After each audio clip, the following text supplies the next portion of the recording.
Olá, pessoal! Eu sou Teodora Nunes e está começando agora mais um episódio do nosso podcast, o Em Pauta Cast.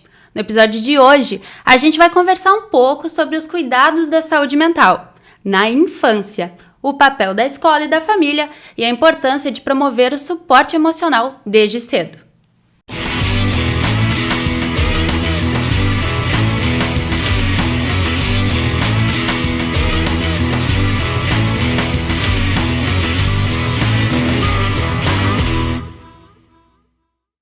Eu sou Amanda Marim e para completar esse assunto nós trouxemos a psicóloga Ana Borges, especialista na terapia cognitiva comportamental. Seja muito bem-vinda, Ana. Obrigada, meninas.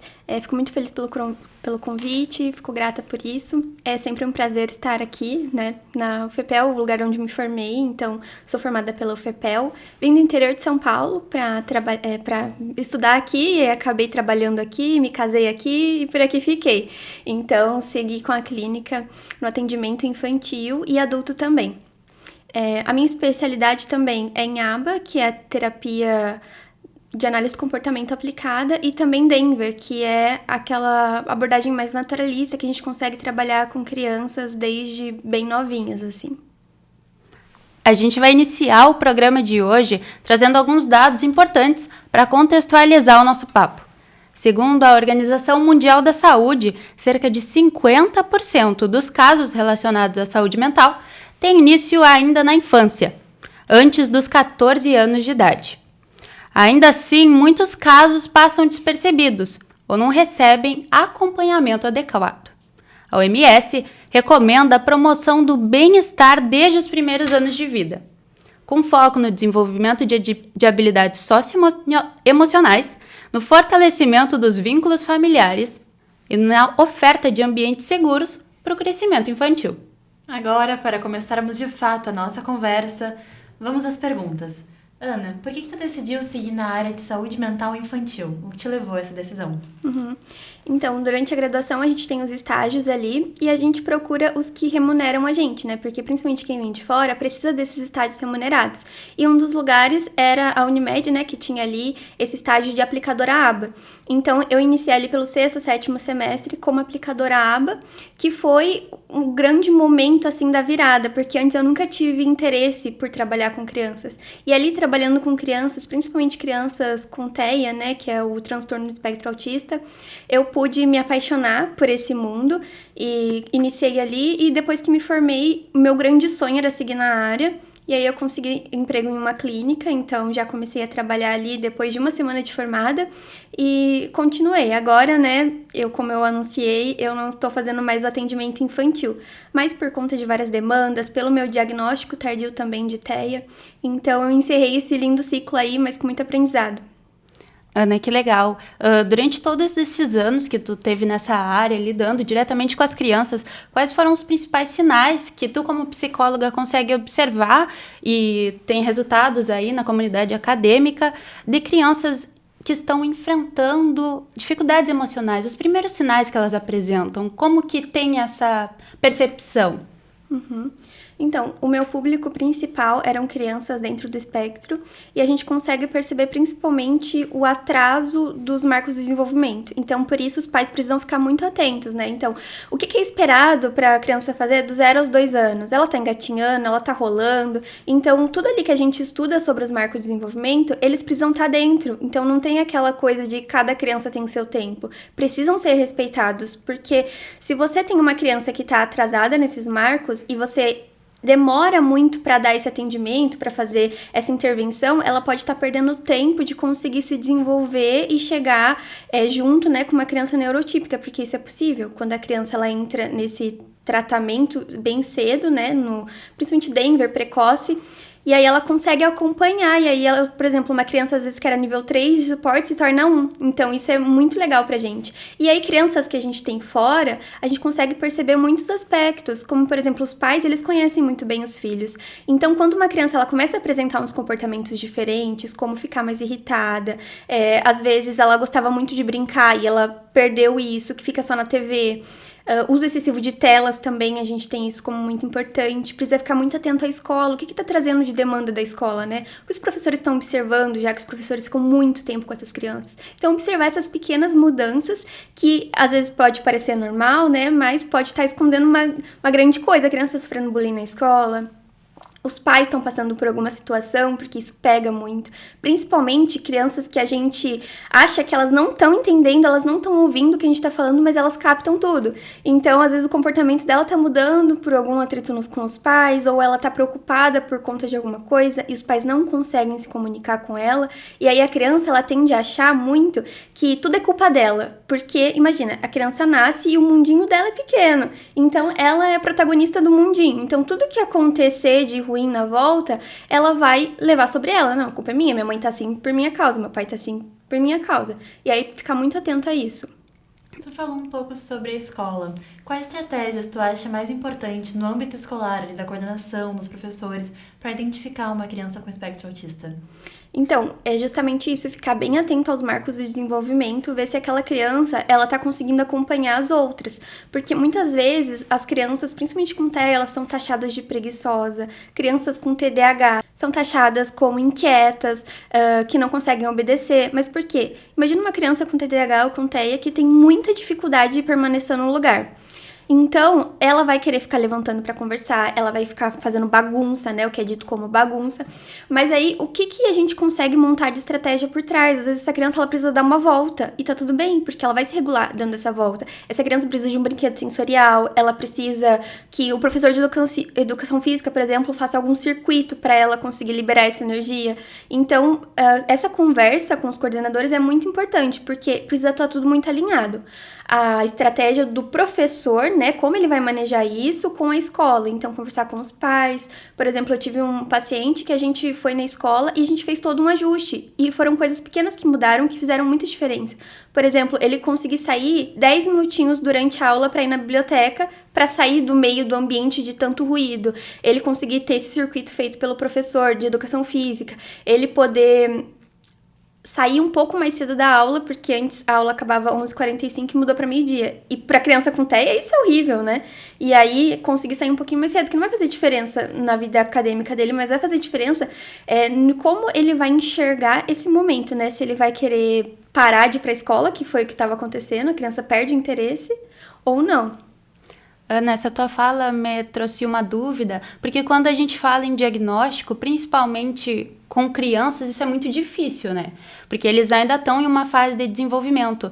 Então, quando tu recebe uma criança no teu consultório, vocês já trabalham com algumas suspeitas ou vocês trabalham com aquele leque aberto de possibilidades que a criança pode estar sofrendo em relação a diagnósticos mentais? Então, tem sempre muito bem separado o papel de cada um. Então, por exemplo, o meu trabalho, ele não é o trabalho tanto de diagnóstico, porque quem vai fazer isso vai ser a neuropsicóloga. Ou a neuropsicopedagoga, por exemplo, que vai avaliar as questões acadêmicas da criança, e a neuropsicóloga vai avaliar melhor esse diagnóstico, vai chegar num diagnóstico certo, porque a gente trabalha muito direcionado, a gente não consegue trabalhar com muita coisa acontecendo. Então, a gente precisa saber o que a criança tem pra gente conseguir montar toda a estratégia e ter isso muito estruturado, que vai muito do ABA, né? Essa intervenção estruturada vai facilitar pra gente conseguir ver, de fato, quais ganhos que a criança está tendo. Então, esse trabalho, ele é feito multidisciplinar, assim.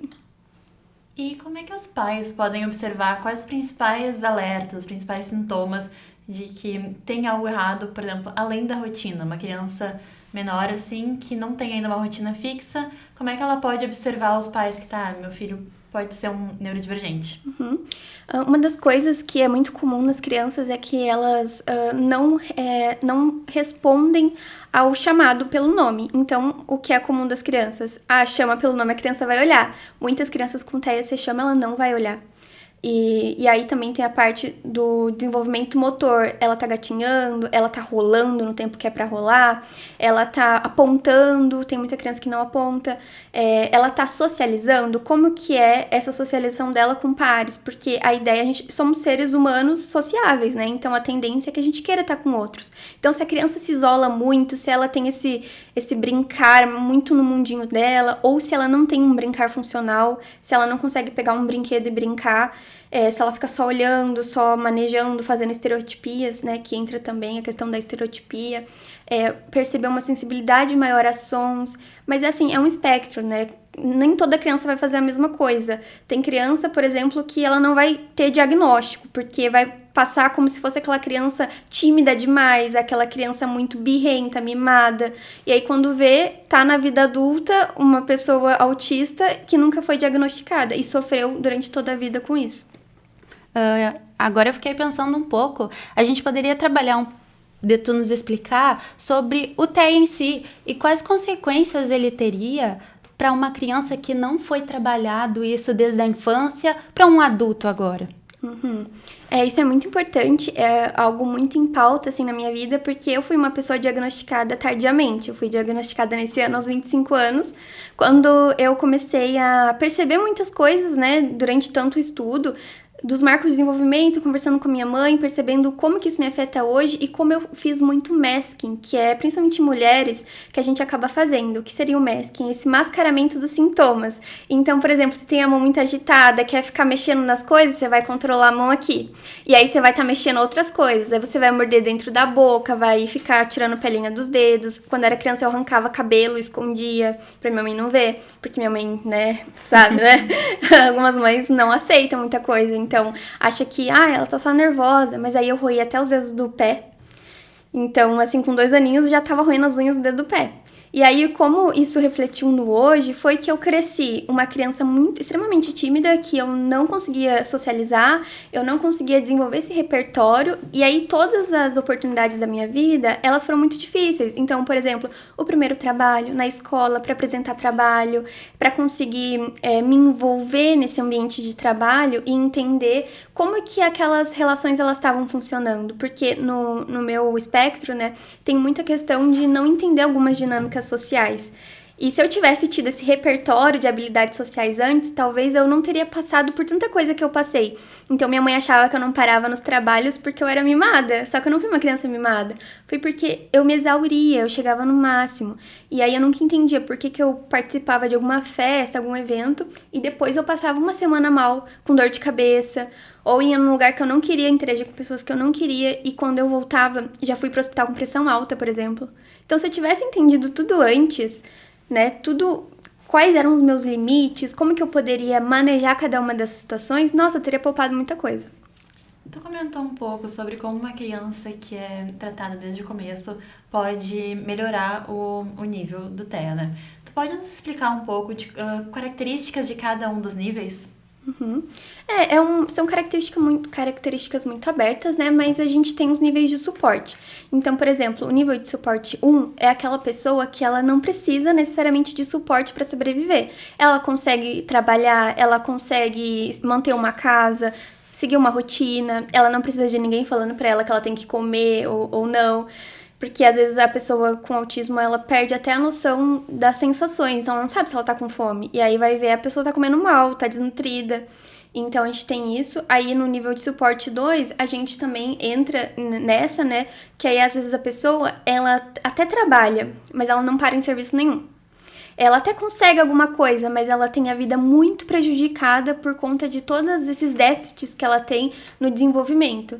E aí o nível 3 de suporte, que é o nível maior que a gente tem, a pessoa não fala, né, não consegue falar de forma vocal, pode ser que ela se comunique, porque a gente desenvolve muitas estratégias, né, no manejo, então a gente consegue, com uma criança que não fala, fazer uma comunicação através de símbolos, através de gestos, então isso ela consegue desenvolver. Então, essa criança, ela vai precisar, essa pessoa, né, de um suporte muito maior, porque como que ela vai se comunicar com os outros? Tem algum desenvolvimento também cognitivo, porque no nível de suporte 3, muitas vezes tem um sofrimento, assim, cognitivo muito grande, então a pessoa não consegue desenvolver como as outras, não consegue acompanhar os colegas na escola, então tudo isso conta. Tanto no TEA quanto nos outros transtornos mentais, as crianças recebem um tratamento especial direcionado para elas, certo? Então, quais esses tipos de estratégias que vocês usam para ser algo mais lúdico, algo que envolva mais a criança? Principalmente o Denver, né, ele vem com essa premissa porque o ABA, ele é muito estruturado e o Denver vem com essa ideia de que a gente quer que seja o mais lúdico possível, quer que a criança esteja tendo a intervenção sem ela perceber. Então, por exemplo, a gente vai brincar com as frutinhas lá, que tem as frutinhas que a gente consegue encaixar com velcro. A gente vai juntar as frutinhas, a gente vai trabalhar o desenvolvimento motor dela. Vamos cortar a fruta. Se a criança ela não tem repertório de fala, a gente fala, vocaliza o que a gente tá fazendo. Olha a faca, a gente vai cortar. Sua vez. E aí a gente tem os protocolos, né, que a gente, por exemplo, tá lá fazendo a intervenção com a folhinha do lado. Isso aqui ela precisa fazer. Por exemplo, seguir um comando, que às vezes a criança não segue. Sua vez. Então, corta a fruta. A criança vai lá e vai cortar a fruta. Mas ela tá achando que ela tá brincando, mas você tá ensinando um comando pra ela. E aí, às vezes a criança não senta. E a gente precisa ensinar a criança a sentar porque ela vai ter que ir pra escola. Então, a gente desenvolve atividades na mesinha, traz massinha, traz tudo ali pra ela entender que aquele momento que ela vai estar sentada ali, ela vai estar fazendo uma atividade. Até o lanchinho a gente faz, né? Traz outras crianças pra interagir. Então, pega 2 pacientes, por exemplo, mais ou menos da mesma idade e simula o ambiente escolar. A gente vai entregando todas as habilidades que ela vai precisar depois. Então, tudo isso muito lúdico, né? Brincando muito, às vezes contando alguma historinha. Por exemplo, eu tive um paciente que ele não conversava comigo, eu, Ana, psicóloga. Ele conversava com eu, Sonic. E aí eu tinha que imitar um personagem do Sonic. E a gente fazia todo o filme do Sonic. Sonic 1, Sonic 2. E aí tem que estudar sobre, tem que assistir. E aí a gente fazia, e dentro disso a gente ia trabalhando as demandas que essa criança tinha, como, por exemplo, ela tinha uma baixa resistência à frustração, era uma criança que às vezes demonstrava um pouco de agressividade com o irmão, então a gente ia trabalhando tudo isso por meio do lúdico. E tu comentou que trabalhou na Unimed em outra clínica. Quais outras profissões, além da psicóloga em si, que acompanham a criança ou que têm uma participação mais ativa nesse diagnóstico e no tratamento? São muitos, assim, é uma equipe enorme, né? A gente tem a TO, a gente tem nutricionista, porque muitas crianças têm seletividade alimentar. A gente tem fisioterapeuta, porque às vezes a criança também tem alguma dificuldade motora, então a gente precisa desenvolver atividades nesse sentido. A gente tem várias pessoas trabalhando e principalmente também a fono, né, para desenvolver essa questão da fala, como que a criança pode desenvolver melhor aquela questão, até que às vezes é uma questão muscular também, né. Então, aliado ao repertório que a psicóloga vai dar, todo o repertório que a TO também vai dar, e mais a fono, aí o tratamento fica bem completo. Psiquiatra também, né, que é muito importante no acompanhamento. Tu tá falando bastante sobre a escola, né, pedagogas, neuropedagogas que possam ajudar com isso. E aí eu queria saber da tua trajetória trabalhando durante anos como psicólogo infantil, se tu sentia que essa procura de procurar um profissional que pudesse ajudar uma criança que estava demonstrando algum tipo de sintomas, vinha mais do pai por si próprio ou falaram na escola, a professora me avisou que estava acontecendo isso? Então, normalmente vem bem dos pais, assim, porque hoje em dia, com muita informação, os pais, eles acabam vendo algo na TV, no YouTube, e aí identificando os filhos, e aí percebe, nossa, mas isso aqui parece com meu filho, e aí isso gera aquele despertar de querer levar para uma avaliação. Porque na escola, muitas vezes, é muita criança para só a pessoa que tá avaliando, né? Então, às vezes se perde muito isso. E até durante um estágio eu fui fazer uma observação na escola mesmo. E eu perguntei quantas crianças tinham o diagnóstico. E era assim, pouquíssima, a criança nem tava lá. E ali eu tava enxergando muitas crianças que estavam com um atraso no desenvolvimento. Não dá pra diagnosticar olhando assim, mas a gente consegue perceber que essa criança podia estar sendo acompanhada de uma forma mais intensa. E complementando, emendando na sua fala, Você acha que, agora uma pergunta um pouco mais polêmica, você acha que nos últimos anos pra cá, muita gente relata que os casos de pessoas neurodivergentes estão aparecendo mais? Isso vem de uma conscientização das pessoas de que pessoas assim têm que ser vistas, elas existem e precisam de tratamento, ou tu acha que vem de alguma outra realidade? Como que tu enxerga essa questão? Então, a gente tem muito debate sobre isso mesmo, realmente uma questão polêmica. Só que a gente tem os avanços na informação, como eu estava falando para vocês, né? Os pais vão ver e vão identificar os filhos. E aí a gente tem os diagnósticos, porque antigamente, se a gente for pensar, o autismo ele era diagnosticado como esquizofrenia infantil. E aí a gente tinha várias coisas. E aí a gente tinha síndrome de Asperger, por exemplo, e hoje é tudo no espectro. Então a gente tem um leque de sintomas, de manifestações, né, do autismo, e aí a gente tem esse diagnóstico mais assertivo, principalmente pelos avanços nas pesquisas, né, pelos avanços dos estudos, também por inserir isso na escola, que antes não acontecia tanto, era como aluno problema, né, o aluno muito tímido. Então, como a gente tem isso hoje nas faculdades, nas graduações, que não tinha antigamente, realmente a gente tem um maior nível de diagnóstico, né? Então, muito também, tem muitos estudos que eles mostram a parte genética, né? De onde que vem, porque ninguém sabe o que causa o autismo, só que existem muitos estudos. E aí a gente tende a entender, né? Esse peso genético que tem, também outras questões durante a gestação. Então, tudo vai influenciar, mas a gente ainda não tem uma resposta certa. E a partir de qual idade, quando a gente fala de crianças e adolescentes, que os pais devem considerar o acompanhamento psicológico? Então, não tem muito uma idade fechada, mas percebendo nos marcos, né? Se a criança está atrasada em alguma coisa, se a pessoa está percebendo, como eu disse, né? Os pais, eles conhecem muitos filhos. O que ela está apresentando de estranho que você está vendo? Né? Se está apresentando um comportamento mais agressivo na escola, não está tendo um bom acompanhamento acadêmico, né? Não está conseguindo acompanhar os outros colegas. Então, a gente tem que ficar muito sensível a tudo isso. Como que essa criança está manifestando esse sofrimento? Porque esse sofrimento existe, ela vai manifestar de alguma forma. Por mais que ela esconda, então, às vezes, é uma criança que era muito comunicativa com os pais. E agora, essa criança se fechou. Tá, mas o que tá acontecendo? Então, não ignorar. Porque muita coisa acontece que é comum acontecer mesmo. Por exemplo, na adolescência, né? Que a gente tem uma fase mais difícil, que a comunicação com os pais fica mais cerceada. E aí, o que acontece? A gente tende a achar que é só uma fase. Só que, às vezes, a pessoa tá em sofrimento real. E aí, a gente precisa investigar isso. Porque, se não for, pelo menos era só uma fase. Mas essa investigação precisa acontecer. E para finalizar, como formanda da UFPEL, tu acha que a Universidade Federal, tanto a de Pelotas quanto outras universidades do Rio Grande do Sul e do Brasil, elas proporcionam para os estudantes formas de chegar a essas crianças mais assertivamente? Ou as pesquisas que a gente faz, assim, tu acha que ainda tem um caminho a melhorar? Como que fica essa questão? Então, aqui na UFPEL, pela minha experiência, né, a gente tem um núcleo ali, um grupo, que eles fazem esse trabalho exatamente com crianças assim. Tem a pet terapia, que usa os animais como terapia para crianças com TEA. Então, se a pessoa quiser estudar e se aprofundar, ela tem essa opção. Só que eu não sei como acontece em outras faculdades. Vai muito da pessoa, né? Porque a gente tem uma formação generalista. E aí, dependendo da área que a gente quer se aprofundar, a gente tem sim os recursos para se aprofundar ali dentro da universidade. Então, muito obrigada por estar aqui com a gente, pela oportunidade de conhecer um pouco mais e de poder apresentar um pouco mais para quem está vendo esse videocast.